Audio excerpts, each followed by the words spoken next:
Studios in beautiful Bothell, Washington, exclusively at WrestlingObserver.com. You're listening to the Bryan and Vinny Show with your hosts, Brian Alvarez and Big Vinny V. Bryan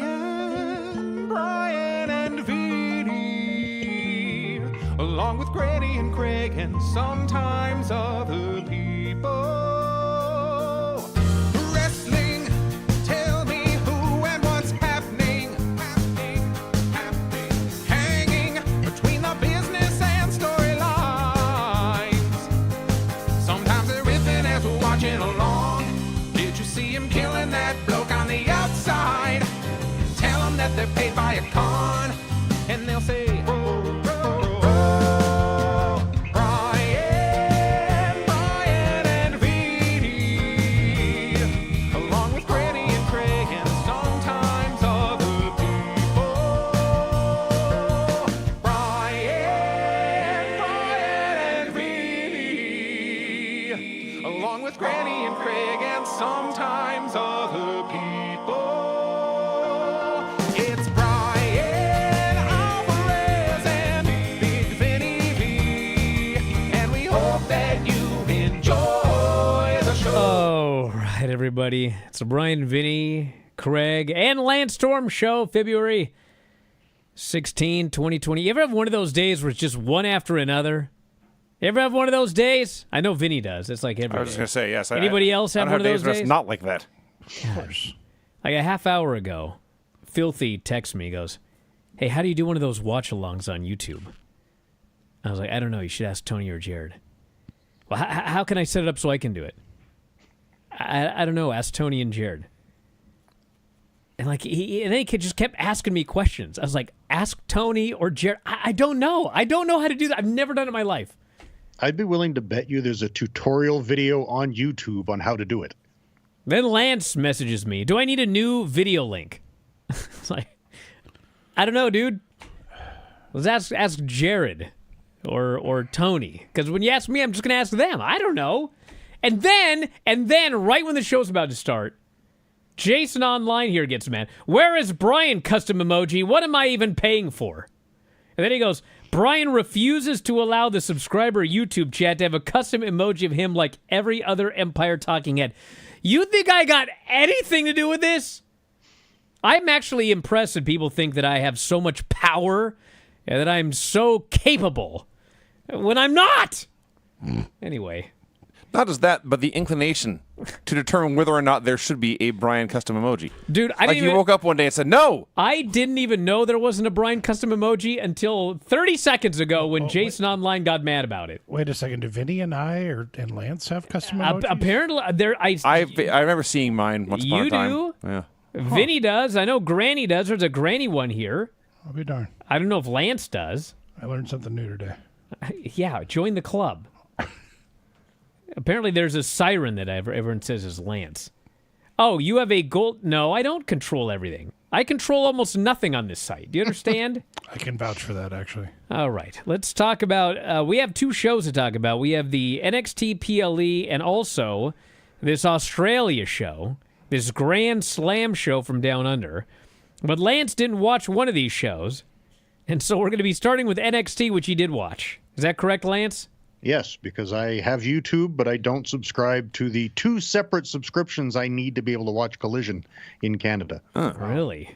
Yes, you have to both subscribe to TSN, the channel, and then a separate subscription for TSN, the streaming service app. I see. And I'm not paying twice to watch Collision. It's fair. Okay, I'm looking at some of these emojis here. Oh, boy. Okay, This is what people are paying for. No, get this. Okay, we got Craig. Yeah. We got Tom. Is it like me, my face? Or Yeah, it's the one where you're looking up and you look like Jaws on the cover of that. You know what I'm talking about? No. Okay, so there's you. There's You look like Jaws. Filthy He Tom. casually explains that you look like a fish. Yeah, Filthy Tom. There's Dave. There's Granny. Jim Valley. Vinny. Giraffe. So they got the important people. Maybe the camera missed your head Oh.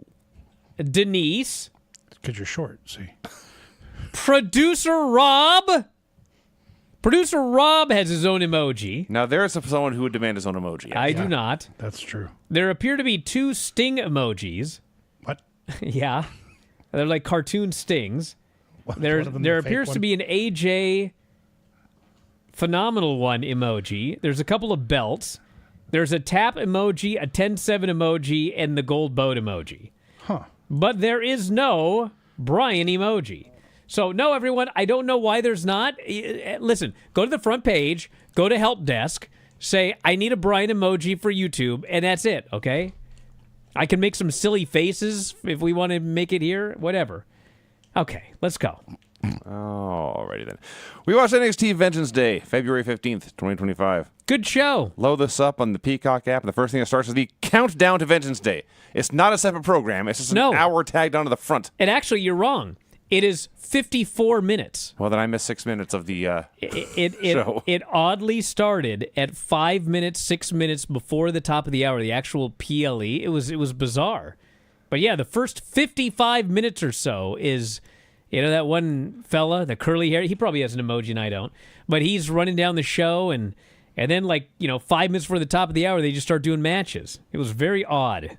The thing that I found odd, I started watching the show partway through, and when I had watched whatever the last WWE thing was I watched on Netflix, probably the first Raw, like it's there on the first screen. It's like, tune in live, and it's like, so I go to Netflix and I assume there's going to be, NXT Vengeance Day watch live, and it's like, it was the home screen was promoting watching SmackDown from Friday. And I started scrolling through menus, and I couldn't find it. I had to go to the search function for NXT in order to find Vengeance Day. It was hard. And that's when it was actually airing live. Second-rate country. There you go. I don't know why. It's a touchy subject these days, dude. I guess so. Yeah, it is. All right, let's keep moving.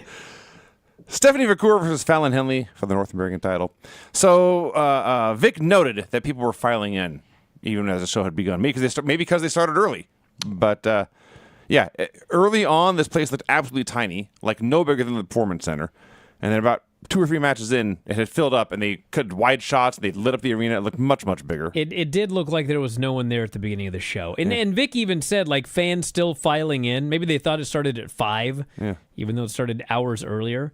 Well, but I think, yes, Lance. Even when they did the women sitting ringside for this match, when they did the Carmen Petrovich one, there's 20 empty seats around her, like she's sitting in an empty section. And I was like, I can't believe they did that. And then also, too, I actually texted Brian while I was watching this first match, and I'm like, how many tickets did they sell? Because this place is blackened out. And he's like, 4,000. And I'm like, if you told me 800, I'd believe you. And then literally minutes later, they turned on a whole nother bank of lights and showed more fans. So I guess late arriving people. I think that before we get into the match here, we should start with the first debate of the evening, which is who is the worst announcer? Vic. Because Booker T. The debate is over. Booker T. did win worst announcer in the Observer Awards. How many years in a row? I believe on this show, Vic was significantly worse. Vic absolutely sucked. And it wasn't just this show. It was also, Vic was on SmackDown this week. Okay. He was replacing Joe Tessitore. And I don't know if I just, noticed it now, but goddamn, this guy, Vince is gone. You can call people by their actual names. There was a Miz segment that went a half hour, and he could not say the words The Miz. He had to repeatedly call him the A-lister, the A-lister, the A. And by the 9th A-lister, I was like, fuck off, dude. I can't handle this anymore. And it was the same thing on this show. It was anybody who had a nickname, he would only refer to them by their fucking nickname. And I was infuriated. And then in this match, there was a spot during the match where Steph goes for a springboard, Fallon knocks her off the apron, Jasmine takes the ref, and JC boots Steph outside. And the fans are furious. And they start chanting, "Ref, you suck," because the ref didn't catch him. And Vic is defending the ref. He goes, "It's not the ref's fault. The ref got distracted." And Booker T, who is allegedly the worst announcer, goes, "Yeah, it is his fault. He shouldn't be distracted." And Vic's like, well, Jasmine jumped up on the apron. And Booker's like, it doesn't matter. He needs to pay attention. And Vic's like mad at Booker for like, I'm like, dude, Booker's right. It's a fucking referee's job to pay attention. Brian, yes. Let's hear it. he's putting all the heat on the ref, killing all the heat for the heels. Doesn't matter if he's right. This is how wrestling works. He was preventing the other woman from interfering. If you point out it's stupid, it destroys every distraction finish they've ever had, every pull the ref spot they've had, and it takes the heat away from the talent and puts it on the ref. Don't point out shit that makes the match worse. Well, he's done that a couple of times, but Vic is still significantly worse arguing with him about it. What's the ref's fault? God.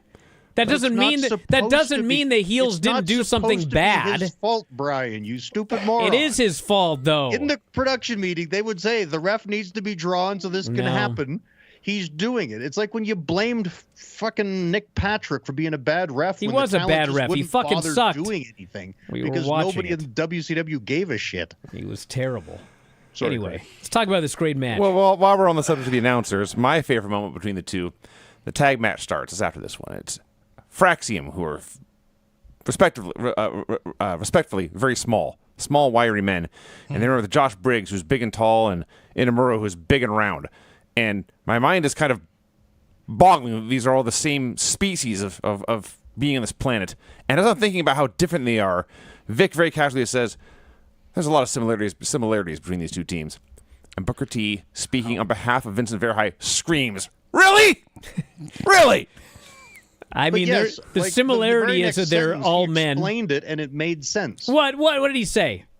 I don't recall. but it was Exactly. something about them potentially being rivals, finding friendship and a common ground, and teaming. Like What? there actually was a similarities story that he was referring to. God, Their origin story, if you will. They're Yes, totally thank you, different Craig. sizes. One's been a team for years. One's having their first match together. God. So Stephanie and Fallon, Dying. they were wrestling this whole time. They were. Yeah, and the first 4 minutes of this, they did more mat work and grappling than you will see in a month of NXT TV shows.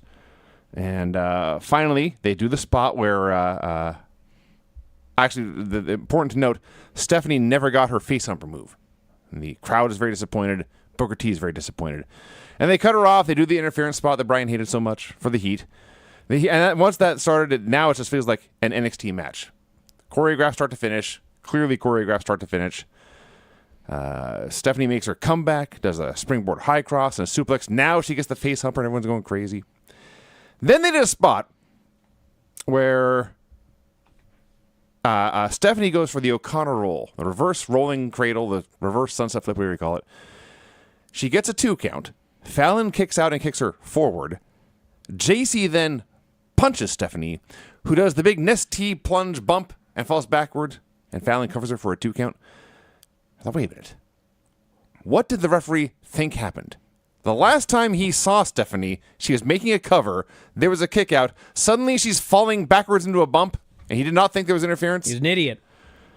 So the match continues for a while. Finally, Stephanie takes matters into her own hands, wipes out all 3 members of a Fatal Influence. I loved, and this happened a couple of times in the show.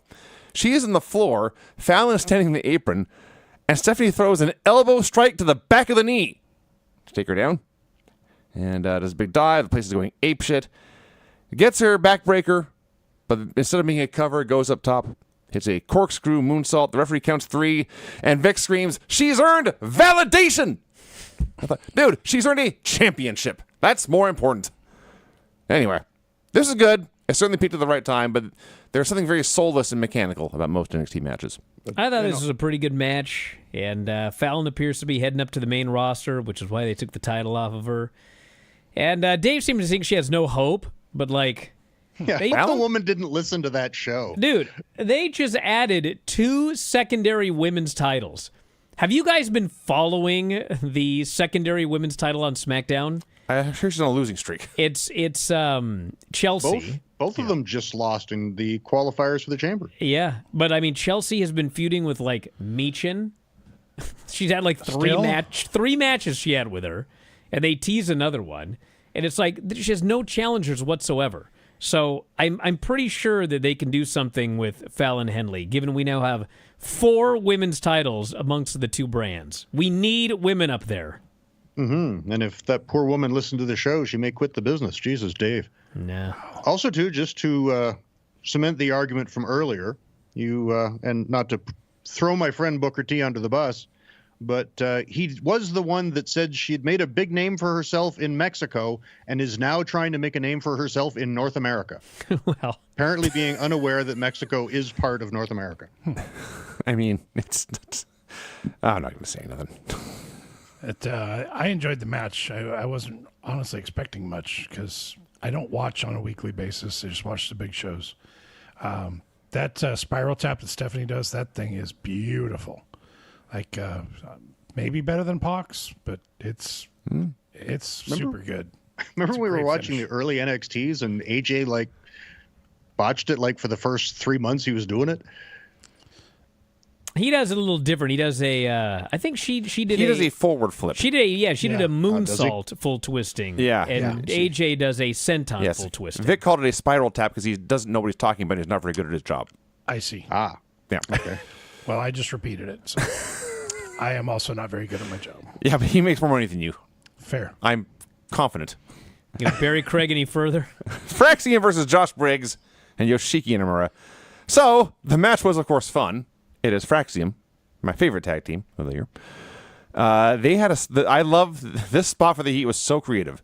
Fraxium's running wild, and Axiom does like a big kick that drops Inamura to one knee. He's selling. He's here. He's hurt. He's staggered and drops to one knee. But then Axiom turns around, and the big giant Briggs grabs him and chokeslams him onto the knee that Inamura has just taken. Ooh, yes. That was awesome. Well, it was actually even better because right before that, Axiom had tried a kip up, and he kipped up into a boot from Briggs, and that then was awesome. Briggs chokeslammed him over the knee. Yeah. And then they kind of work over for Axiom for a while, and then they had this spot to set up the hot tag where Inamura is just playing this big bully. He's this big giant bully, and Axiom is tiny. And so finally he puts his hand behind his back and he sticks his chin out, like daring Axiom to hit him. So Axiom leaps in the air and he does his finish, the golden ratio, and he fucking kicked this poor guy right in the fucking neck. Yeah. And Inamura sold this like the big redwood falling tree, just fell dead on the mat. I don't think they do kicks to the face in sumo. Dude, Caught this him off guard. place went nuts for that spot, and he tagged in Frazier. And Frazier, like, he has one problem, which I've mentioned many times, which is his gimmick is that he is very, very, very fast. But in order to do his gimmick, he has to go very, very, very fast. And when you go that fast, sometimes things get fucked up because either you're going too fast or the other guy can't keep up. Yep. He tried a springboard 450, but he slipped because he was going so fast, and he ended up doing just the leg drop portion. Like, he figured out in midair, I'm not going to make it around, so he did a leg drop. He fucking dropped his leg right on poor Brooks's face. Look at his heel. Right Did in the he, mouth. or did Brooks just sell it? I'm pretty 'Cause sure. once he was done selling, he didn't put it over at all. Well, he didn't, but I watched it like multiple times, I think he worked you. and I'm pretty sure he got him in the face. Both of these can be true. Yes. He may have caught him in the face, and Briggs, as a professional pro wrestler, made it look more violent than it actually was. Yes. Both of these can be true. I was surprised, though, too, with Booker T on commentary, he didn't call this the springboard Harlem Hangover. Yeah. A chance to put himself over, and Booker T missed it. Yeah. So, yes, they're having to come back. Even before, that was the most obvious problem with Frazier's comeback. There were other spots where Briggs was trying to keep up with him, and it was a battle. Because he's not as fast as Nathan Frazier, because pretty much nobody is. But How long has Briggs been wearing the Big Daddy Cool Diesel pants? I noticed that, too. He usually has, like, the black pants on. The red fringe, I believe, is the first time I've seen them.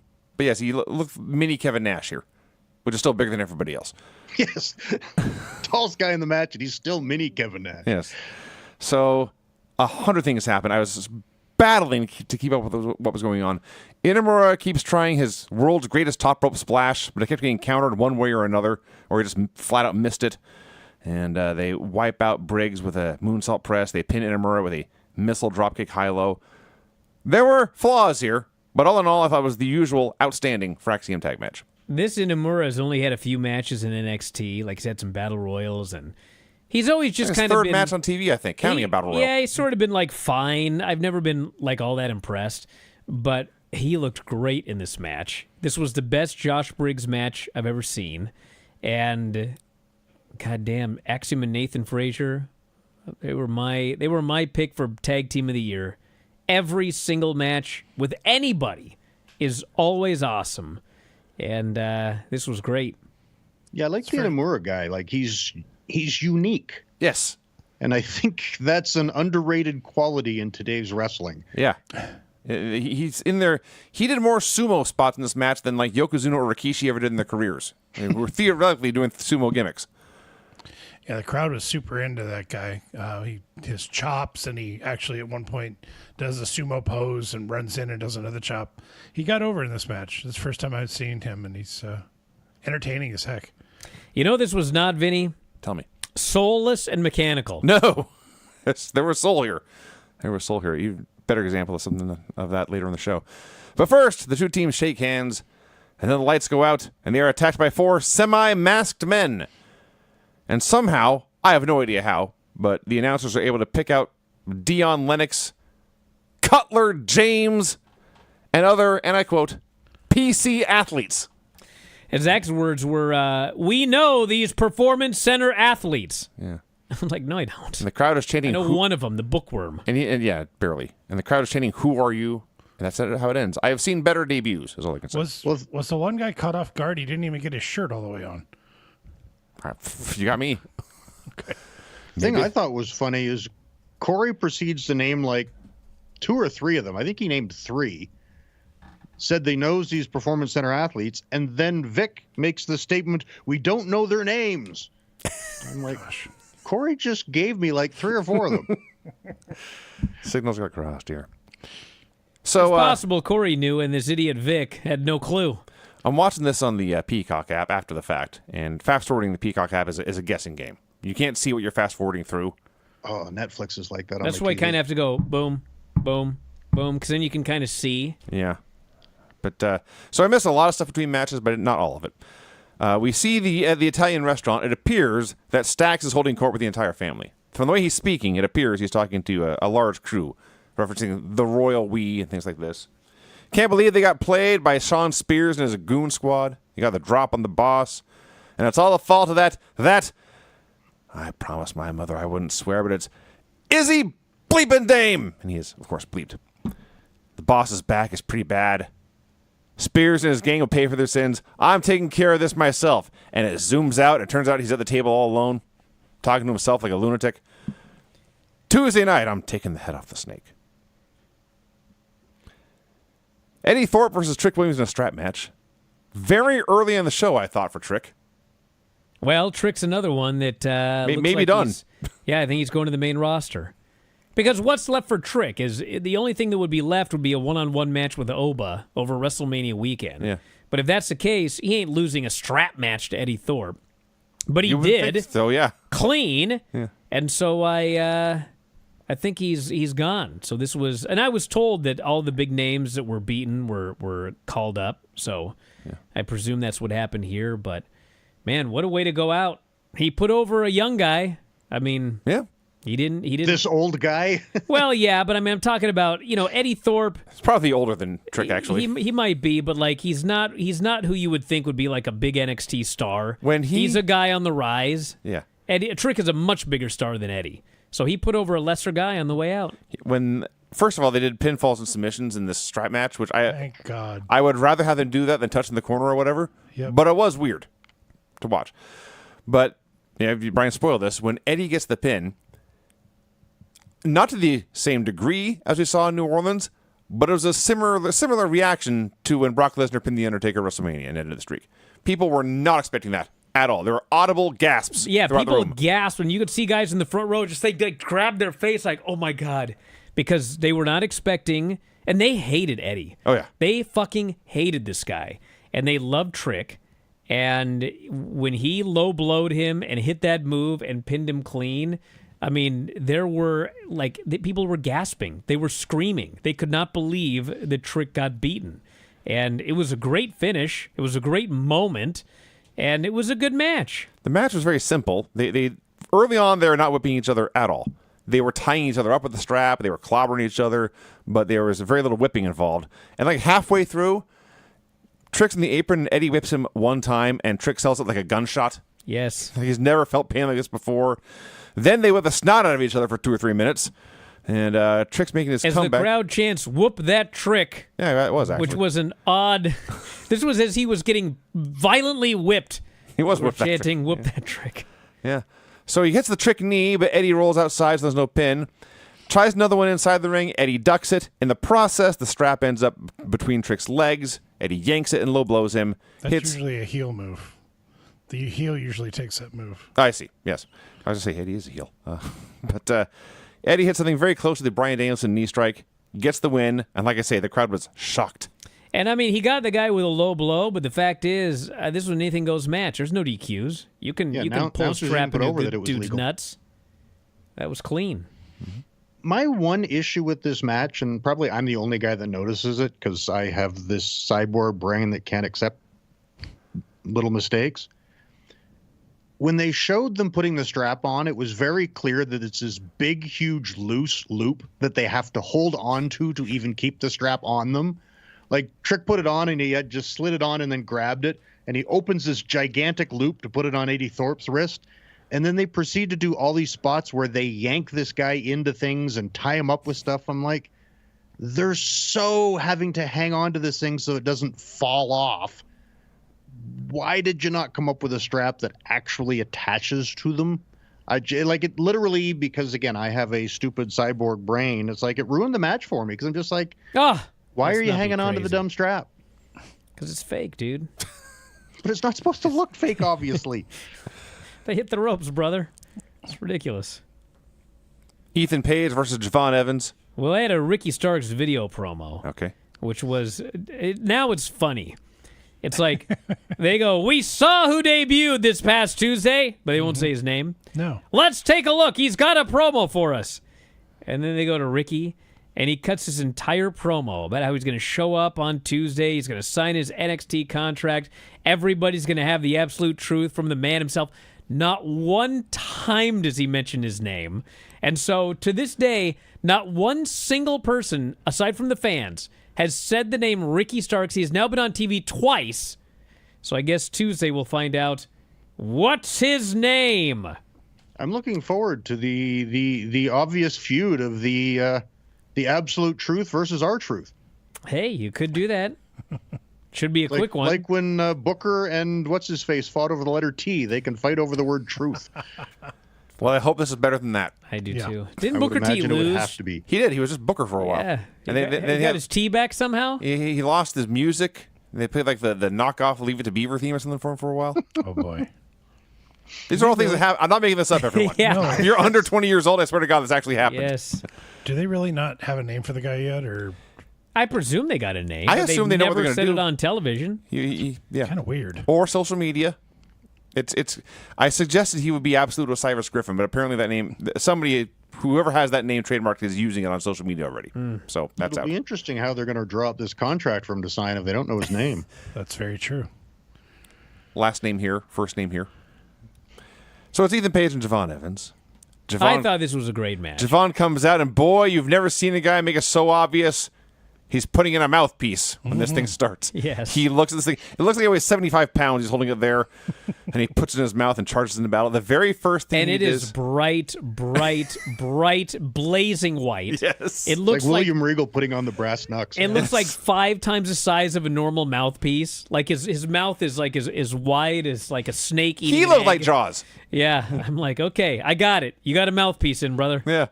And he immediately throws Ethan out of the ring, goes for a dive, and overshoots his target to a degree you will rarely see. Yeah, but goddamn, this Ethan Page did everything in his power to still. He leaped. He was like he was jumping in for like to catch a football. He leaped in and grabbed this guy out of midair, and the guy still flew past him and crashed. by the ankles. Wiped out all the like, announcers. God, I thought damn. everyone was dead. I gotta give Ethan a lot of credit. That fucker tried. Dude, he Ethan- tried his best. Ethan was That awfully great guy. in this match. Yeah, he is. And Javon's great, and everyone's into him. And this is a Javon we haven't seen before.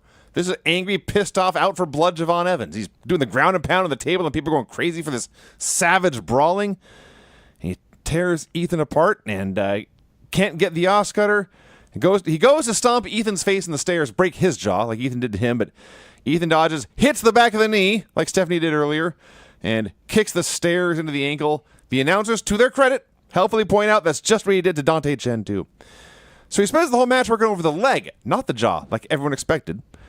And Javon makes his comeback. He wins a one-legged strike exchange. He's limping all over, doing a big limping dive. And it was still a big limping dive, even though he did that. And he gets a stomp to the jaw, and he feels like he's gotten his revenge now. Just hit his move and win. But he tries this Oscutter, and Ethan hits a perfect punch to the jaw in midair. It really was. I mean, he punched that guy. And that mouthpiece, all 75 pounds of it, goes flying out of there. Triple reinforced, according to Vic Joseph. The fuck does that even mean? It's like double secret probation. God. And then Ethan grabbed him, and he hit a twist of fate. And then he pinned him. Yeah. What? He hit him in the fucking bad mouth. He sent the mouthpiece flying. The doctor even said if that guy gets hit in the face, his career could end. Yeah. So, when I first heard about this, like, people were thinking I was just going to fucking lose my shit. But, dude, it's February. We got to have something big over Mania weekend. It ain't going to be Trick beating Oba. No. So, like, who's going to get a big fucking win on that show? And it looks like Javon Evans, Ethan Page, some sort of stip match, and Javon's going to get his big win. And hopefully when he does, it'll be like, time to get in line for that title. So I didn't mind the finish at all, especially because it looked so awesome. When he punched that thing out of his mouth, fucking went flying like Halley's Comet. I enjoyed this. Good, simple, basic story. I thought this was brilliant. Like, the idea that you've cleared a guy to have a match where if he gets hit in the jaw once, his career could be over is ridiculous. But they did such a fantastic job of never having a moment where Ethan could or felt like he should be able to hit him in the mouth and end it. Like, they did a really great job. Like, the beginning with Javon just killing him was great. And there was even a couple times where Ethan would throw a swing and miss the jaw. And then by doing the ankle, it didn't feel weird that, okay, now he's got heat on him. Why wouldn't he just punch him in the jaw? It's like they gave you something to shoot for.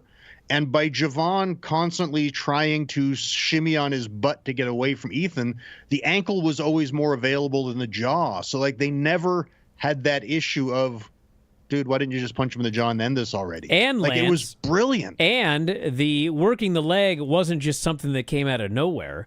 That was something that Ethan Page had done to Cedric Alexander, who was Javon's partner until he got cut. After he injured Javon, Cedric came to have the match with Ethan to, revenge for Javon. And Ethan ends up beating him, and then he put the foot in between the steps and the post and stomped it and destroyed the guys. I think he might have done his wrist or whatever. But the point was, they built this up on earlier shows, the same spot. So it wasn't just like something that came out of nowhere to avoid the mouth. Yeah, this was just brilliant, brilliant storytelling. Loved this. I would have split up the shock pinning clean of two of your top baby faces on a show. It was a big chunk of no fun in the middle as far as finishes went, but this was a brilliant match. So as stated, I don't watch the weekly NXT, and the only thing I knew about Javon Evans is that Brian Alvarez absolutely loves him and fawns all over himself and Javon when he's talking about him. Brian, this kid's great. Thank you. I was right. He's freaking great. The kid's got hops. His flying is perfect. He's you can't take your eyes off him. He's awesome. How was it? Vinny will attest to this. How about the NXT TNA crossover of Javon and Leon Slater? The parallels are mighty strong. Yes. they look the same. They work the same. Leon's push is more recent, but yes, they are brothers from different mothers, or whatever the saying is. Let's get them and Fraxium together. Yes, please. I would pay to see that. That sounds awesome. So Javon, of course, is spitting up blood again. He's been punched in the jaw. We were all warned about this. And prayers for Javon Evans.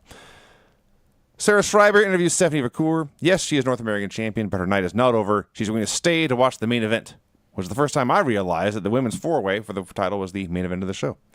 Although it should have been obvious by the next match, which is Obafemi Honestly, versus Grayson versus Austin. When I looked at the lineup for the show, it was like, all right, well, the women's match is probably going to be a much better match, so that match should close the show. But in hindsight, having watched the show now, this match should have closed the show. Yep. Because this was a better match. It had a better story. I thought everybody... I did not... Here's the thing. When they shot the angle for this show on Tuesday, when it was over, I was like, man, I don't give a fuck. I do not care about this match. Like, who cares? But the story that they told of Grayson and Austin have been, a tag team forever. They've been kind of half-assed teasing a breakup on and off for a fucking full year. The fans are begging for Austin Theory to turn on Grayson Waller. They both clearly want the title, but they're going to, work together. But you can see that they're pissing each other off because they both want this title. Obafemi's in there facing two guys, but these two guys, while they can work together, they still have problems. And I thought the story they told from start to finish... I was like, this totally over-delivered from what I was expecting here in this match. I thought everybody here did a great job. The only thing I didn't like is they focused more on that story than they did on the match. Good! Okay. If you did just a three-way with these geeks without that story, like Theory and Waller just having a rando three-way with Obafemi, it couldn't possibly have been this good. This had to be about the story, and I thought they did a great job with the story. See, I hate multi-person matches, especially the handicap where the two underdogs are like partners, because to me it just ruins the whole match. Like, I didn't realize that they didn't get along, so I don't watch the show regularly. Mm-hmm. But even still, if two guys that look like they don't, and in storyline, they don't have a hope in hell of beating this guy. If this were real, it's like, why wouldn't they just flip a coin ahead of time, decide who's going to win, and the second they started getting Oba selling in the beginning of the match, one of them just grabs the other guy submits, and Oba loses the title, and they don't have to fight this big guy. Like, as soon as they tell you the champion doesn't have to be involved in the finish, it's like, then who fucking cares?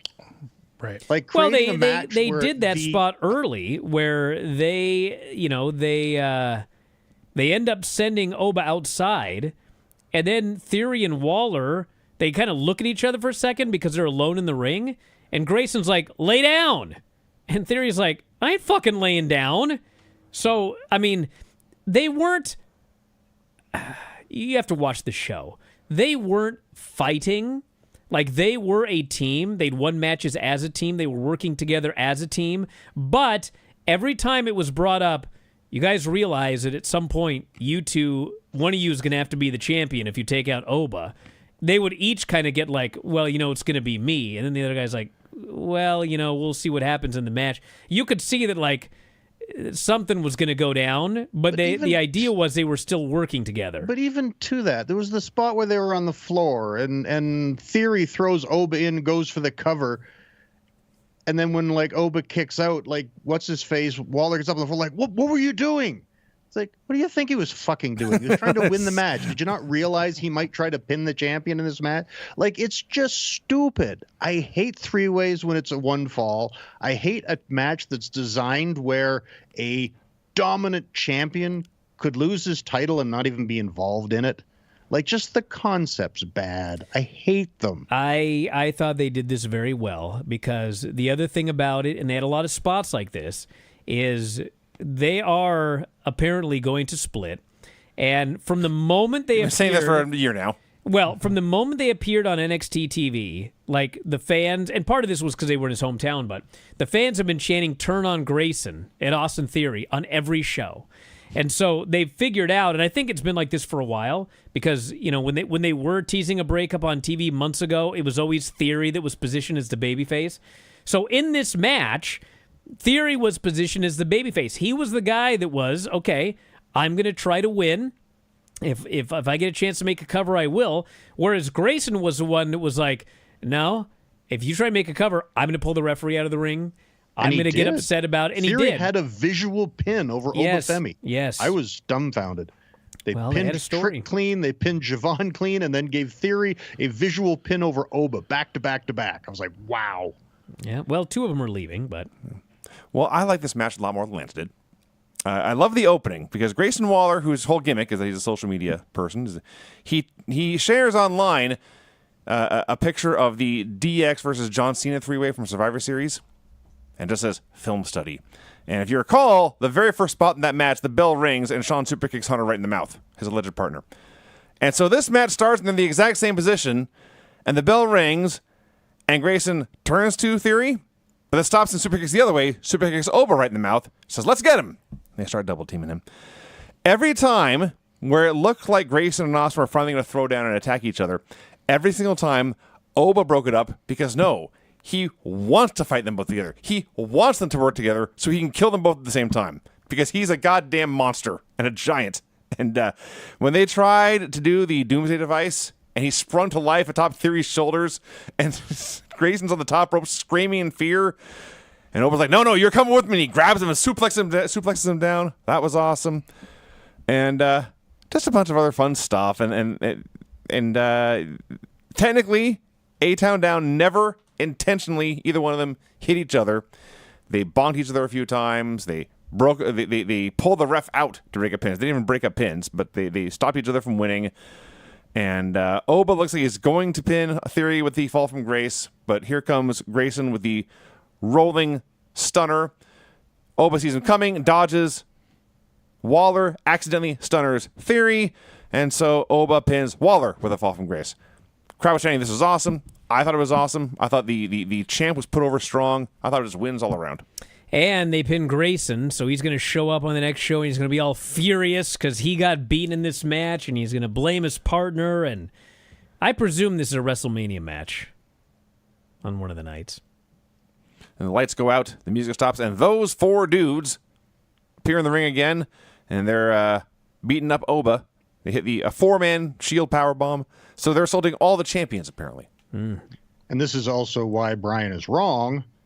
This shouldn't have been the main event of the show because it would just be a downer end of the show as opposed to having Julia, Stephanie, and the God Jordan forbid Grace we have a debut to downer close the end of the show. on it. You beat Trick clean, you beat Javon clean. Don't send them home unhappy at the end of the night, too. Well, Jesus Christ. The bigger thing is I don't see any reason these nerds needed to attack Obafemi. I know why they did, but you could have done it on television. You could have ended the show on Tuesday doing it. It didn't have And to again, be done to be tonight. clear, the match, as far as the wrestling, I enjoyed enough. I just hate the psychology of 3 ways with one fall. You guys know why they attacked Oba?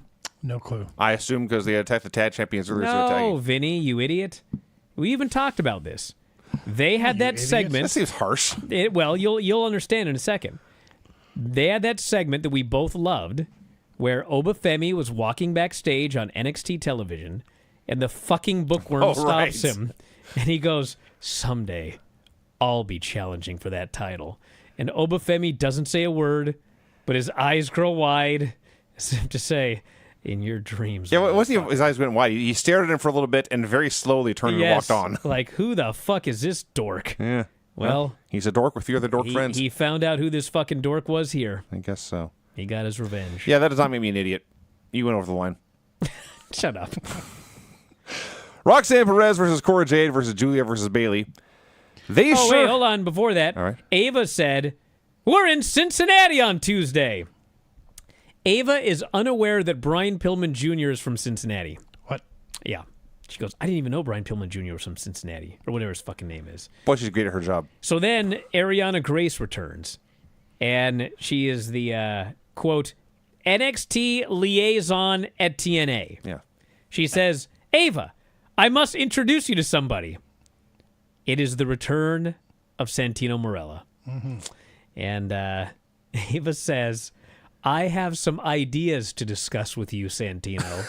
And I thought, how the fuck is that not next PLE? Can you imagine that fucking thing? Just 3 hours of Ava and 3 Santino sharing hours of ideas. fucking Santino and Ava. Oh my god, just like booking the next few house shows or whatever. Oh my god. God. So the main event is Roxanne Perez versus Cora Jade versus Julia versus Bailey. So as I said, when I looked at the lineup, I was like, this should be a good match, okay? It should be the best match on the show. This was before Tuesday's TV when they added Cora Jade. They added Cora Jade, and I was like, God damn it. I thought this match would be great. Cora Jade's going to get added. She's going to fuck the whole thing up. As it turns out, I can't say that she was, like, great. She was fine. But she did not fuck the match up. No. The person who fucked this match up, of all people, was Bailey. Dude, she fucked up one spot after another. There was like a half dozen spots in this match that got fucked up, and there was one person involved in all 6 of those, and it was Bailey of all people. I couldn't even believe my eyes. It was definitely the worst parts were Bailey versus Julia, which I would not have expected coming in. Yes. Yes. Actually, the biggest feud was Bailey versus her bootlaces. May not have helped. I think Cora and Roxanne broke up and reunited like 3 times in the course of this match. It's never really clear. Listen, they did a 4-way. There was a bunch of stuff going on. I'll say. It was pretty random, largely meaningless. Some of it looked cool. Some of it looked like we got a few. Don't know what that was. It was ugly but effective on commentary. And, we had Vic Joseph repeatedly calling her Generation of Jade. If I hear that one more fucking time. And after a bunch of stuff, they do a Tower of Doom spot. The place is going nuts. I should point this out. The crowd loved this match. That's the get out of jail free spot. No matter what goes wrong, you do a stacked up stupid plex. The crowd will chant, "This is awesome." And I always love when the person at the bottom hits the power bomb and then sells, Yes.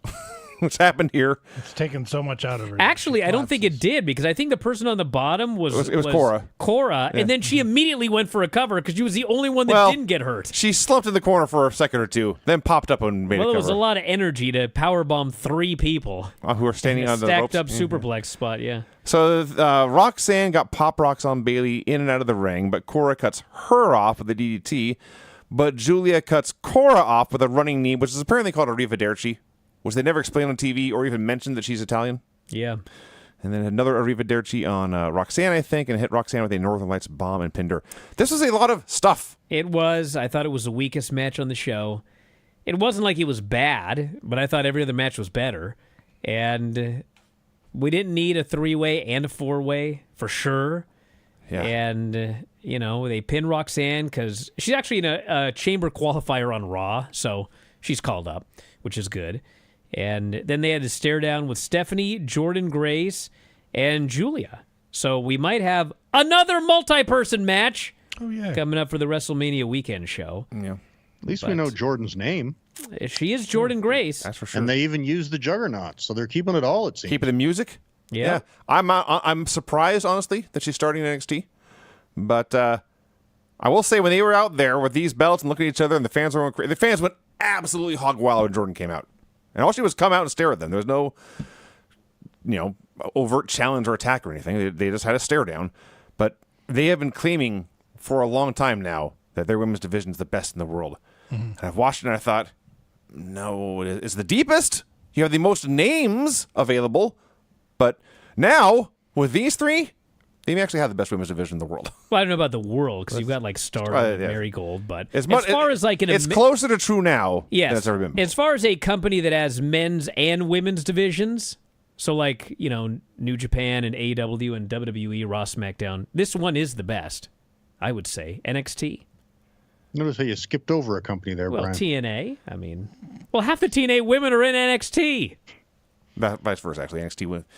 They have NXT women on. Yeah, you guys got Cora Jade, so I'm going to take NXT for the win. So what do you think, Lance? What do you think of NXT?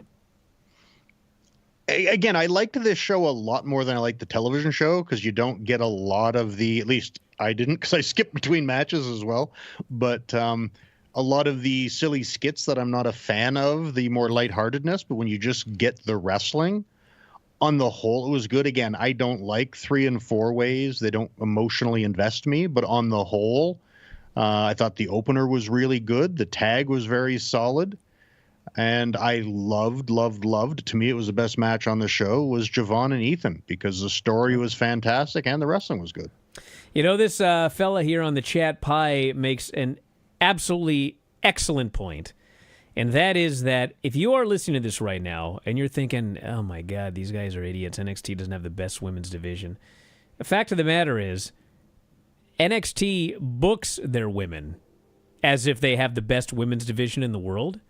They treat them, I mean, if you watch an NXT TV show, if they have 3 men's matches, they probably have 3 women's matches. I'm sure we've had NXT TV shows with more women's matches than men. I mean, they do treat it like it is the best women's division in the world. And if you go through the NXT quarters, the women regularly do some of the best quarters, often the best quarters. And it's the same thing actually with Raw and SmackDown now. I mean, they are booking their women's divisions like they are important. And the women, I mean, they move numbers. So, you know, it's always been a thing with AEW where, you know, Tony will give, you know, he'll put over Tony, he'll put over Mariah, but in general, it's like he doesn't think they're going to draw, so he doesn't push them. And it is a self-fulfilling prophecy. I mean, things are going to draw if you make them seem important. You can convince people that things are important. And that's what WWE and in particular NXT has done with the women's division. Not to be a shill here, but TNA also books their Knockouts division extremely strong. They quite often main event pay-per-views. Vinny can attest to the Jordan Grace, Masha Slamovich from, was it Bound for Glory? 2-3 months back, they had an incredible match. Yeah.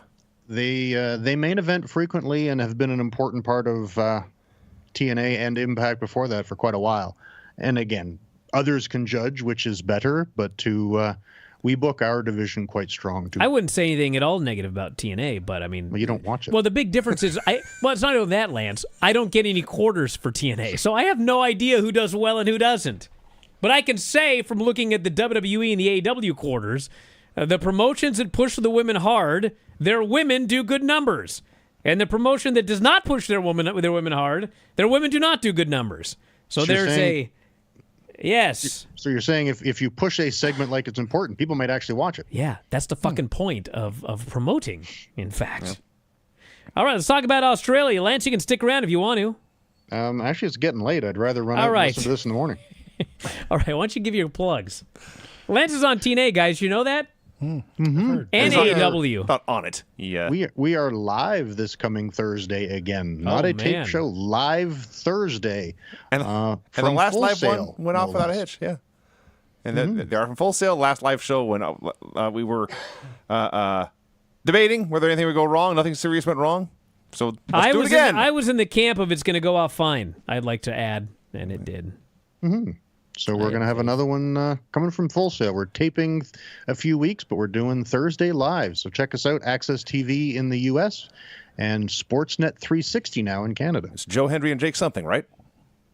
I think it's the main event this week. Oh, that just happened. That just happened. I haven't watched it yet. I'm a week behind. Yes, you'll be reviewing Thank God you're here, Vinny, as the voice of TNA for this website. Yes, brilliant. Okay. All right. Thanks, guys. All right, Lance. See you later. Go to bed. Get out of here, brother. Red 5. All right. What do we got now? We also watched AEW Grand Slam Australia, which is the official title of the show. Also an excellent show. February 15th, 2025. Yeah. It did start off. They had a much bigger crowd and a fancier set, but it just felt like any other Collision otherwise. We did not get the opening video with stock footage of beaches or Vegemite or Wallabies. There's no shot of the... Brisbane's got like a big Ferris wheel and a big bridge or Bluey, none of that. Tony didn't spring for Men at Work or In Excess. Just any other Saturday night wrestling show, just bigger and better, which is good. AC/DC's from there as well, right? Have you listened to the music Tony picks for his... That's fair. Elton John and the Pointer Sisters are his wheelhouse. Every time I promoted this as a Collision show, I would have blowback. People would get so mad. It's not a Collision! It's Grant! I was like, dude, it's a Collision. It's in the Collision time slot. It's called Collision. Well, the show was over, and it was Collision, everybody. It's great Collision. This is 4 shows in a row that I thought have been pretty much excellent. They have last Wednesday's show was kind of a little bit on the line, but this one was great. And Vinny, just to not debate anything you said, but the fact that the crowd was a lot bigger made it feel a little bit more special. Sure. Even though it was just a collision. I'd rather have a big hot crowd than a small hot crowd. Absolutely. That's for sure. Opener. And the best thing on the show. Konosuke Takeshita and Kyle Fletcher versus Will Ospreay and Kenny Omega. Goodness. Like, my only negative here is that Kenny came out to his Final Fantasy opera music again, and man, it just doesn't work. It fucking sucks, dude. I couldn't believe he came out to that. He comes out and gets it's like golf clap. Yeah, the music sucks. And then they realize it's Kenny and they start chanting his name. But And it's funny because it was like he figured it out because he went back to his other music and then he just brought it back here. Yeah. I got to talk about the ring. Oh. So this was not an AEW ring.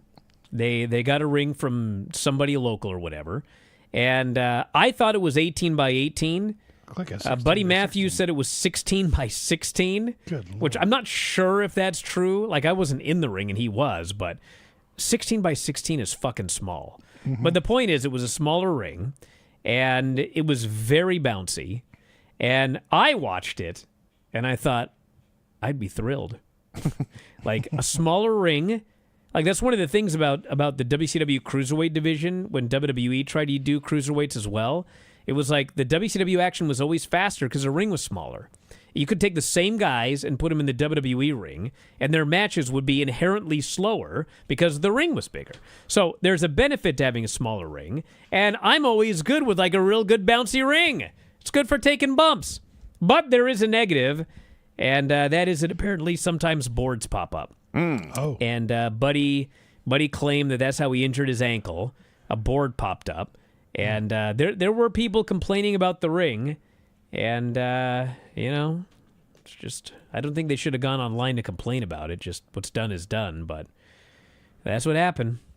Well, I can tell you as a viewer, I never even realized it was an unusual AEW ring. It was. The size of the It was bounces. small and bouncy. None of it stood out to me. So I did. Just like Javon Evans. He's not very small. That might have made the crowd look skinny. bigger, too. He is skinny. That's true. Yeah, it made the crowd look bigger. That's true, actually. They should do a 1x1 ring in those small buildings. So this match ruled. Yeah. It was very much a party match. There's not really a point to recap move by move or anything. They did every move ever. Man, some I've never They seen did before. Except a headlock, oddly enough. Yeah. I think my favorite part was just Kenny Omega tries the "You can't escape," and Fletcher immediately slips off and he's so happy he shouts, "I can escape!" I was so hoping that he would not escape, as in he would escape but then still get hit with it somehow. Yeah. It didn't happen. No. So they did everything. Everything. There was a point where Kenny tried to poison Rana and somebody, and somehow both guys fell on their heads. Oh, my gosh. That was not so good. But we had stereo tombstones for stereo 3 count by the heels. Everyone hits a finish or 3, I wrote. And assisted brainbuster, and they tried another one. This is one of those matches that you just need to watch. Yeah. We can sit here and tell you a bunch of moves, Yeah. but I think when you do that, you give ammunition to these idiots that say all they do is moves. This was not all about moves, but it was a long match, and they had a lot of really awesome sequences. They had a lot of really awesome spots, and in the end, we had a dive by Will Ospreay over Takeshita and the top turnbuckle post to the floor, which the camera completely missed again. And then we had a hidden blade, one winged angel combo, and You are really glossing over that last one. The two most dangerous finishes in AEW at the same time. yes, And it was the finish. and Kenny Omega pinned Takeshita. Yeah. So we've got a title match coming. Kenny Omega and Takeshita at the pay-per-view, which should be fucking incredible. There was at one point, Kenny was going to do the one-winged angel off the top rope, but the Kyle managed to not actually get free, but Will saw this happening, and he jumped off the other rope and hit him with a cutter for an avalanche cutter from Kenny's shoulders. Kenny's shoulders. Yes. And Yeah. it was not even a near fall. Yes. So when this was done, I was... Well, I will say one other thing. Okay. I presume this is on purpose because he's a smart guy. Maybe it's just a wild coincidence, but I'm skeptical. So this was a long match, like I said. I don't know how long it went, 18 minutes, 20 minutes, something like that. Long time. And there was they did all these crazy moves, And then, there was a period where they kept going. And, the crowd, they'd been going nuts for 16 minutes, so they started to kind of slow down a little bit. And any time that Don Callis is on commentary and you can hear the crowd start to kind of die down a little bit, he gets up.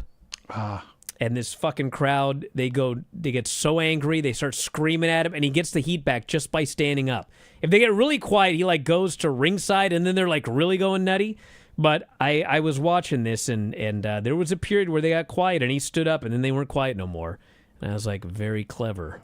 All right, I'm going to say it. Don's a genius. Yeah, don't put the guy over. Don't let him know that. We got enough problems. Anyway, this is done. I was exhausted in a good way. Absolutely absurd athletic spectacle here. Harley Cameron versus Mercedes Moné. They show Momo Watanabe at ringside and remind us all she has won the International Women's Cup. She gets a title shot at any title of her choosing, we are told. Perhaps she will join Charlotte and Tiffy in a three-way at Mania.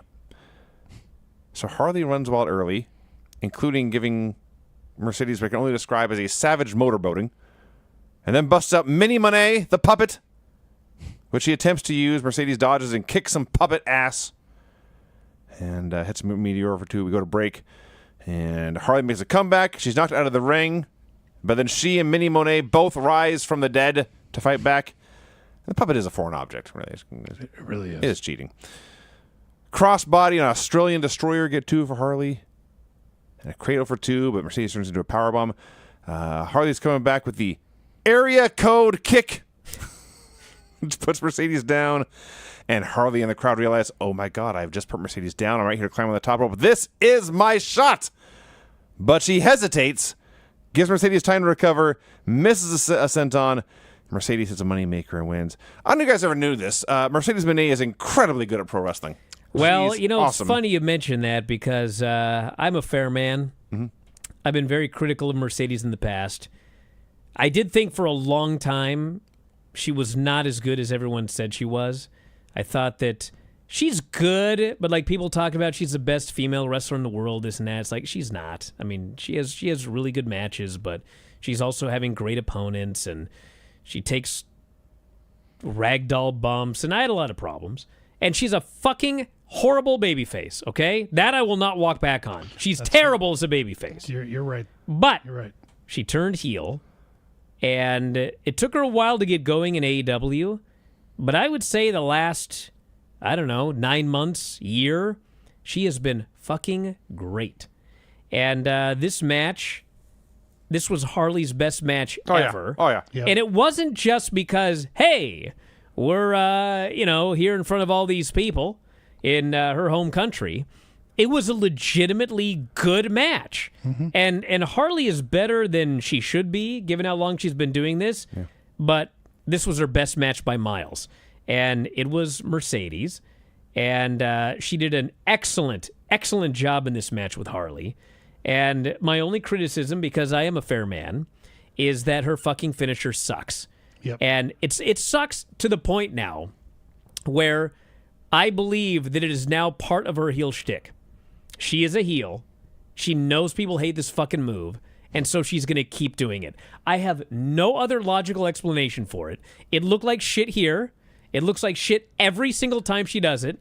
I don't think I've seen her do it one time where it didn't look like shit. And but she keeps doing it. So it's got to be part of the gimmick.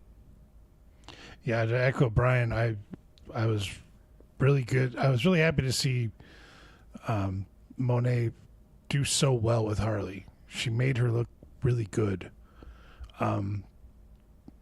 It's and people were kind of ticked off that Harley didn't win, but it's not time yet.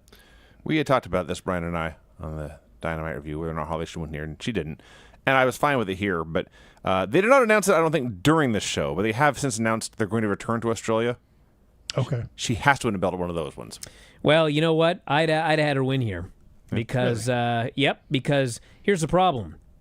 Everybody knew that Mercedes was going to win. Everybody always knows who's going to win in AEW. Because Tony will not actually, he never will change plans, okay? If he's got a plan, he's just going to do it.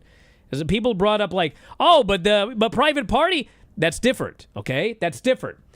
The Young Bucks were going to lose the titles, okay? There were several teams in contention, and because he was so impressed with the first Young Bucks match with Private Party, he decided that Private Party was the team. But it wasn't like Young Bucks had a long reign planned, and he put the brakes on it to have somebody else was going to win. He just chose them. But Mercedes, I don't know what his long-term deal is, but he was not going to do it. And because everybody always knows who's going to win these matches, I thought, you know what? She got over organically. It's Australia. I mean, who gives a shit? It doesn't fucking matter. Let her win. Make a star in one night. Build the market in one night. And if you want to beat her at the next pay-per-view or maybe wait till May or whatever, put it back on Mercedes, great. But you should have just done it here. Well, to quote Deep Purple, it's not the kill, it's the thrill of the chase. So I think down the road it'll be time. So Mercedes taunts Momo with the belt. Momo takes it in stride. Doesn't attack her, but just reminds us all that she may challenge Mercedes down the road. Omega and Ospreay do a promo where they each issue challenges for Revolution. As Brian noted, Omega is challenging Takeshita to an international title match because he noted, Takeshita, you have pinned me twice, but I just pinned you. Or you've pinned me, now I've pinned you. Yeah, you have pinned me twice. Let's see if you can beat me 3 times. Ospreay notes that even in Australia, your own country, Kyle Fletcher was not cheering for you, which is true. They booed him passionately. They were cheering for babyface Billy. Fletcher, let's lock your family members out. We'll be locked in inside a steel cage. And one of the reasons this show felt like such a big deal coming in was because they set up a card early and then spent weeks promoting it. Now they're doing it again for Revolution. We already have a title match, 2 title matches, because we have Omega and Takeshita, and a steel cage match. Those are big matches. This is much better than what they've done over the past year or two, whatever it's been. John Moxley and Claudio Castagnoli versus Adam Copeland and Jay White. So this was a Brisbane brawl, okay? Yeah. And that means you can wear whatever, street fight. But Claudio's out there in, like, sweatpants and this, like, just white shirt. Yeah. And so I had people that were, like, messaging me, did they lose his luggage? Because he's in his pajamas. And so, because I am a journalist, I asked. And the answer was, he's just European. I see. Well, he is. That's what he wears. That is factual. That, yeah. in fact, was his gear. So the best part of this match is actually before the thing starts. Copeland's music ends, and the crowd just this whole big, damn hot crowd is singing for a long time, the whole chorus. And Shivani, who's a pro, just lays back, let it happen. And Copeland's in the ring. Keep in mind, not that long ago, this guy was forced into retirement for a long time, and no one thought he would ever come back. And he's like choking up and then laughing about all this. This is one of the coolest things I've seen on a wrestling show all year. And yes, I know it's only February. Shut up. It was beautiful. Yeah. It was absolutely beautiful. So the other great thing here is not one single fan chanted for a table before or after the table got involved in this match. Just make it Australian Elite Wrestling. I'd be fine with that now. So they are brawling all over the place. Adam Copeland just came back from breaking his leg jumping off a high thing. Yeah, what's this guy thinking? Jumps off a high thing. Yeah. It's not as high. And he had Claudio on his feet there to catch him and break his fall. But I was baffled. This man is a true lunatic. Thankfully, he is fine. And they do a bunch of stuff. And the whole Death Riders get involved. Marina's involved. Wheeler Yuta's involved. And Pac is out there doing stuff. And the baby faces, who, when I mentioned Switchblade and Edge would be a great name for a team, I'll credit Lance even though he's gone. Lance pointed out to me, you just call them Cutlery. Great name for a tag team. Cutlery is running wild, for overcoming all the odds. And Claudio hits the neutralizer. And I wrote, thank God Cope kicks out, because I thought that was actually a great near fall. And I thought there's no way Cope should be losing this match. And suddenly, Mox gets the Bulldog choke on Copeland and is choking him out. The other 4 or 5 people are all choking out Jay White so he can't save. The crowd's chanting Copeland's name, and he fires up and simmers off and fires down and goes to sleep, and the referee stops the match. I was flabbergasted. Are you kidding me? Flabbergasted at this finish. He is challenging a Revolution. Mox just beat him in the center of the ring with his move. Yes. astonished. He couldn't, pin Claudio and then get choked out? The only thing that I can figure is that they want you to think that if you buy the pay-per-view, Copeland is going to beat Moxley, which I don't think is going to happen. Nor do I think it should happen, because the way they've built this up, Moxley's got so much heat that the guy that beats him needs to be somebody who's going to carry this company forward. Hangman or Ospreay, Omega. But God bless Copeland. He's 50, and he's not the future of this company, and he's not the guy that should be beating Jon Moxley. And so I think that's why they did this. I can't imagine he's winning. I just can't. Even if he is, it would be better for the story if he went in as a strong challenger and then was a strong champion. Well, I And know, that man. would've I was required him winning shocked. And then, just to really rub it in, Jon Moxley then plays the part of Mariah May. He's nothing. That's what I'm supposed to be scared of, like it's a joke. I am so much less interested in that championship match than I was before the show aired. That baffled me. The match was very good. They had a very good, intense brawl. The finish, swerve for the sake of a swerve bullshit. Well, we still have many weeks left. I mean, at some It's point, free. he could pin Moxley at some point between now and then. But I was stunned by this finish. I was actually stunned, which is rare. Buddy Matthews versus Kazuchika Okada. I watched this yesterday. I'm reviewing it here, not even 24 hours later. I have forgotten almost everything they did, except Buddy Matthews kicked out of a Rainmaker. That's true. That blew me away. See, the thing is, I watched a million Okada matches in New Japan, and this happened in every big match. But apparently, no one has ever kicked out of the single Rainmaker here in All of the wrestling. AEW. I didn't even And think whatever about it. has happened in the past, they have made it clear it's going to be Omega versus Okada again at All In. You would think that between now and then, they would do everything they can to make both men look invincible. Well, you can do an Okada match where guys kick out of the Rainmaker because he normally does a spot where he hits the one Rainmaker but doesn't let go of the wrist. And then he's setting up for another one. And he needs to, I mean, in his big matches in New Japan, it was almost always multiple Rainmakers as a finish and not just the single Rainmaker. So I didn't have a problem with this. I thought this was on a scale of 1 to 10. If Okada in the Tokyo Dome is a 10, and Okada in AEW is usually about a 3. Charitably. This was a solid 6. I mean, he worked. That's fair. He half jumped off the top I rope. describe this as a good TV match. Yeah, he I don't even know how to explain a half jump because he didn't fall. He kind of just jumped off one foot. Exactly. He raised his right leg and went on tiptoes on his left. And people booed. And then fell. Because they've now recognized that we're not getting the real Okada on the matches where he just falls off the top rope. And but I mean, seriously, this was a much better than usual Okada performance. Buddy worked his ass off, even though he hurt his ankle before the match even started. And the fans were super into it. And I thought it was a really good match. Although the ending with the one Rainmaker was anticlimactic. The low blow and the single Rainmaker. I thought it was kind of just, that came out of nowhere. I don't know. If you would have announced this match 4 years ago, I'd have been way more excited to watch it. That's the kind of a key. It was there. They have neutered, to a degree, Okada. And Yeah. need to make him godlike again. He was not godlike here. No. But I also should point out that as Matthews, was getting his near falls at the end, including a move called Murphy's Law, which is what I... It was actually Nigel, as the move is happening, is in the middle of screaming Murphy's Law. When Tony Schiavone screams over him, Matthew's Law! He got a correction in. He did the Rhea Ripley, I forget what she calls it, but it's There's prison lock. Prism Lock. That's, yes. Yeah, people went nuts for that. An homage of sorts, Nigel points out, without explaining who it was an homage to. But that was fun, and they teased a few ref bumps, and Okada hit a low blow, and a Rainmaker, and won. It is kind of funny because, it sometimes, and I don't know, this is a weird company, you know what I'm saying?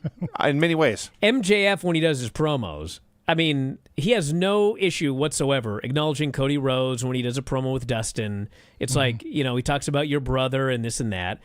But here, they will not acknowledge that Buddy's wife is Rhea Ripley. It's Yes. it's an absolute secret, cannot be mentioned. It's always kind of just funny how some things are okay and some things aren't, even though they're exactly the same thing. So the Plug in Dynamite, where MJF and Hangman will go face to face, and then things get complicated. So we had a pretty straightforward challenger issues a challenge to the champion match earlier between Omega and Takeshita. But no, there must be a series of matches. Orange Cassidy versus Roderick Strong this Wednesday on Dynamite. Former international champions, both of them. The winner of that will then challenge Takeshita the next week on Dynamite.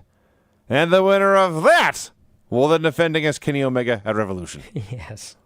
The series. All right. It's actually a number one contenders match. It's basically what it is. Yeah. It seems like more complicated than it needs to be, but fine. We also got The Ops versus Patriarchy and Powerhouse Hobbs versus Big Bill in a street fight. We have a Mariah May Tony Storm recap video.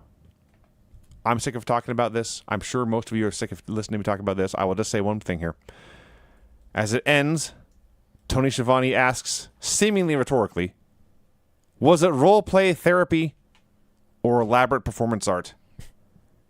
And then he says, only Tony Storm knows for sure.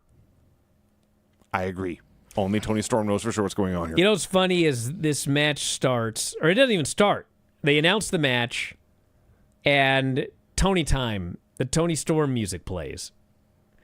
And the place goes nuts, and the big video on the screen, and then all of a sudden, there's like the record scratch. The film and burns they away. hit the timeless Tony music. And I'm just watching this thinking, we had a really fucking convoluted thing that we did when she came back, where she pretended to be Tony the entire time, and then it was all a ruse to get her ass kicked by Mariah May, and everyone's like praising it, it's great and everything, and I was just like, I don't know about the whole like the idea of what is going on here. What's happening? Jared, is this free right now? Uh-oh. It's fine, but I think somehow we ended up with a free stream of this show. So, hello, everybody watching for free. You're lucked out. It wasn't supposed to be free. Anyway, so, yes, he says. Okay. Anyway, I just noticed that. But anyway, the point of this is you get a free show, everybody. WrestlingObserver.com. Anyway, so You're welcome. the whole shebang they did with Tony, they should have just had her come back as Tony Storm. I mean, if you want to do the thing where she pretends like she doesn't remember Timeless Tony, fine. But I can't figure out why they didn't just keep it going and then just do what they did at the beginning here, where they hit the Tony Time music and the place goes nutty, but then there's a record scratch, and then they hit Timeless's music, and then Mariah in the ring is like, oh shit, it's Timeless! And now she's like in a state, and then Mariah, and then Tony comes down and beats her ass as Timeless Tony. I think that would have been better than what they did. It would have been it would have been simpler. It would have been obvious the game because, Tony would have waited till the last minute and then sprung it on her. So the heels caught off guard and in the big match. I mean, that would have been, to me, way better. We wouldn't have had to listen to Mariah no sell Timeless Tony. Yep. Mm-hmm. But I thought the match was good. They had a good match. It was funny because they did a lot of stuff. The hip attack rushes and storm zeros and power bombs out of the corners and near falls and handstand ranas and every time you think it's gonna be a pin, either somebody gets a foot on the ropes, they'd roll out of the ring and whatever. And then Mariah May hits a storm zero. She goes for Mayday, and Tony just cradles her and pins her. Flash cradle out of nowhere after like a dozen finishers. They finish a cradle one, but the place went nuts. Everyone is happy. Obviously, the story is not finished yet. We've brought Timeless Tony back. She got her big win over the home in her home country. Everyone was happy. It was the first big win for an Aussie on the show, so that made it even happier. She's out there dressed literally in the Australian flag, and a huge win. Apparently, Tony's fourth reign already. And you know what's funny? Yeah, she's a four-time champion. Yeah. You know what's funny about it too is if you would have done it my way, where the entire build she was, Tony Time, and then on this show she reverted back. Mariah gets caught off guard, and on top of that, Mariah gets pinned with a flash cradle small package instead of her finish. Then you've got like Mariah, you showed up with a different gimmick, you caught me off guard, you pinned me, like cradled me. That's great to set up a rematch. Whereas, when this was over, like the way that they did it, where, she revealed that she was Timeless Tony weeks in advance, and then, Mariah's all ready to go. I thought for sure it was going to be, short pile driver, whatever they call it, Storm Zero, 1, 2, 3 in the middle. Instead, Mariah just kicked out of everything, and then Tony had a small packager. It was like a weird finish. Like, they're clearly going to do another match, but I just think they overthought all of this. I actually saw a thing on one of the social medias today, and it was like all the matches that Tony had won up until this match, and she'd used the small package a lot on all those wins. So it was kind of... She's the new Bryan Danielson. Well, no, Tony Time did when she came back. Tony Storm, Timeless Tony did not. And she was Timeless Tony here. Brian, it's the same person. Well, no, but the story they're telling is it's not. That's the point. I understand what you're saying, though. So anyway. So, that was that. 2 good shows. And I thought that this is the 4th real good show in a row for AEW. I feel like they're on a minor roll here. Their last month has been their best month in a year or two. Years, actually. Yeah. Yes, I would say that. Yes. Well, hey, everybody, if you're listening for free, now you got to hear this plug because WrestleMania weekend is coming up, and we got a lot of stuff going on. So if you are going to WrestleMania weekend, we got events on Friday, Saturday, and Sunday. There's a live Q&A and meet and greet. You want to come meet Dave and I? Friday at the Palms Hotel and Casino at noon is the meet and greet and the Q&A. You can ask us questions. And then we've got a Brazilian steakhouse lunch on Saturday at noon. We have got watch-alongs in the suite on both Saturday and Sunday nights, if you want to be involved in the watch-along. We have a suite party at the same suite after WrestleMania on Saturday and Sunday. And we've got a Wicked Spoon brunch, and Ed's running a wrestling show, and there's a lot of stuff going on. So if you're going to be in town... Vinny V's Karaoke Bash? Vinny's Karaoke Bash. If you are going to be in town, go to f4wonline.com/Vegas and get your tickets now for any or all of these events, particularly the Q&A. Get your tickets now while you can. f4wonline.com/Vegas. That's the Q&A and the meet and greet. And everybody always has a good time. So join us for any of these events. And we'll be back on Tuesday, Vinny, with what? Mid-South Wrestling. I thought you were looking it up while I was doing that plug. I think it's more karaoke. Never mind. It's Mid-South Wrestling Season 6. I want to say 13. It is, in fact, Episode 13. Mid-South Wrestling Season 6, Episode 13. You can watch along with us every Tuesday as a subscriber. My favorite show of the week. Hey, Jared, can you put the graphic up for these freeloaders here, how they can sign up? WrestlingObserver.com is the main site with all of the newsletters and the radio shows and everything else. And you can also subscribe on YouTube, Apple Podcasts, or Spotify. And all of those are just $9.99. So here's the graphic, Jared. Throw it up there, brother. Let's see it. Take me off, if you can. Can we do that? That's my ceiling you're looking at right now. So, yes, podcast only. You can get it on Apple, Spotify, or YouTube, which, by the way, is full HD video like you're watching now for free. And you can get the podcast, the Observer newsletter, the podcast archives, Observer archives, moderated message board, community exclusive news articles, and more, all at WrestlingObserver.com. That's $14.99 a month for everything, including archives going back to 2005 for the radio shows and 1991 for the Observers. So check out any of those. Sign up today. And that's it, everybody. Thanks for listening, and we'll talk to you again after a while. Good night. Adios.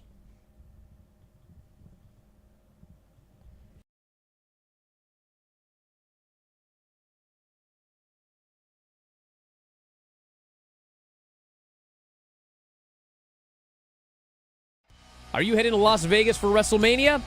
If so, clear some time on the calendar because we have a lot of great events. It's our annual convention.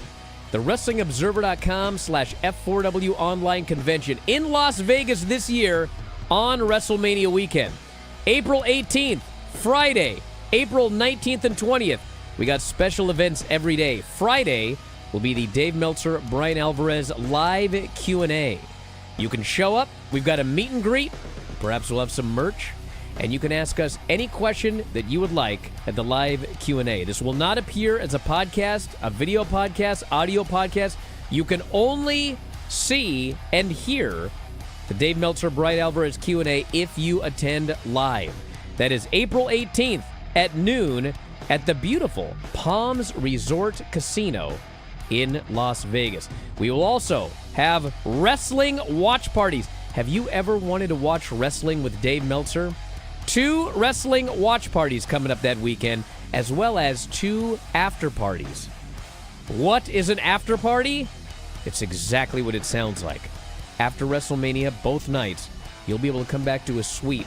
I'll be there, Dave, a bunch of other friends and subscribers, and you'll get to party. We'll have alcohol, food, and more. These are the after parties after WrestleMania Night 1 and Night 2. If you want to go, you got to buy your tickets now. Tickets available for everything at f4wonline.com/Vegas. Easy. f4wonline.com/Vegas. Did I mention we're going to have a group dinner at Texas Day Brazil? It's an all-you-can-eat steakhouse, all-you-can-eat steak. I hear some of you right now, I don't eat meat. Doesn't matter. They have the best salad bar you'll ever see. Texas Day Brazil. You can grab your tickets for that meet and greet / dinner as well. Where? F4wonline.com/Vegas. See you there.